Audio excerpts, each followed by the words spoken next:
All right, Joanne, thank you so much for joining me, the Chief Development Officer of SMB Franchise Advisors. Can you talk us through, you guys at this point have helped over 500 brands. What is that due diligence process that SMB goes through to take on a new brand and help that new business start to franchise? Yes, it's great talking with you today, Josh. One of the first things that we do from SMB is we do a competitive study. So we will look at other brands, other franchisors in the marketplace and obtain their FDD and really look at their offering, see the terms that they're offering, seeing how they're marketing so that we can educate our client so that they can make a competitive offering. One of the first things that we do is we do a competitive study for our clients. So we'll look at other franchisors in the marketplace and look for competitors from a lead perspective. So if someone in the marketplace may be considering this concept or that concept, so should be in the same price range. So if you're an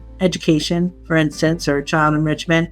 So we'll look at their FDD, we'll look at their terms, we'll look at their marketing so that our clients can make an offering that's competitive in the marketplace. That's awesome. And diving into the competitive study a little bit, is that something that any business owner could start to form their own competitive study? Is that something specific that SMB has kind of acquired over, the decades of helping business owners, or what is that process like? Sure. So anybody can go out and look at who they think are competitors in the marketplace. However, most of us have been in the industry for many, many years. So we are already very familiar with the players in the industry, whether we see them in all the trade journals, whether we do research. On another side, we have a research analyst that will really scour the periodicals to learn who the new emerging brands are. We have strong relationships with a lot of the companies. We have relationships with other companies in the industry. So we're really able to find out who the new emerging brands are and able to obtain information that the average person can't. That's awesome, Joanne. And let's say they are interested, they start working with SMB Franchise Advisors, they start to figure out the infrastructure, the systems, they're finally starting to figure out, all right, who are my franchise owners? Let's fast forward, they make their first franchise owner, signs that franchise agreement. What does that process look like for that incoming franchise owner? So a good franchisor is really going to hold their first franchisee's hand through the entire process. We like to start with basic checklist, but really it goes on further than that to communicating with that franchisee. So the franchisor will be taking them each step of the way from forming their entity to setting up their banking relationships, introducing them to preferred suppliers. If it's a brick and mortar, they'll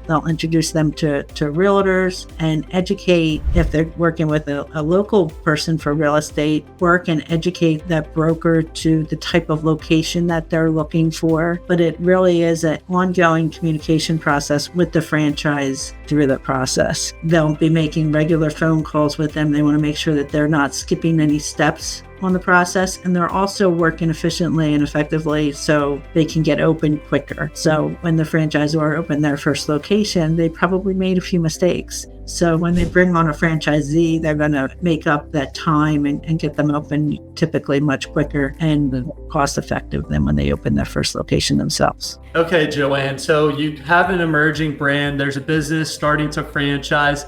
What does SMB do to kind of coach and counsel those emerging brands so that they can have that success franchising? One of the first things that we do when we're coaching and counseling our clients on, taking that initial phone call from a prospective buyer that's interested in their franchise. So we'll coach and counsel them to help them determine, what do we say to that candidate when we call them on the phone? What types of questions are we looking for from them? We want to make sure that the franchise is qualified. So we'll work with our clients to develop a confidential questionnaire. They will present to prospects. It will contain some financial information because we want to make sure that franchisors want to make sure that their franchisees are all financially qualified. So we will look at their startup costs. We look at each client to determine some basic parameters as far as net worth or liquidity that they should be looking for. That's going to be dependent on obviously how much is it going to cost to start up the business, but it's also,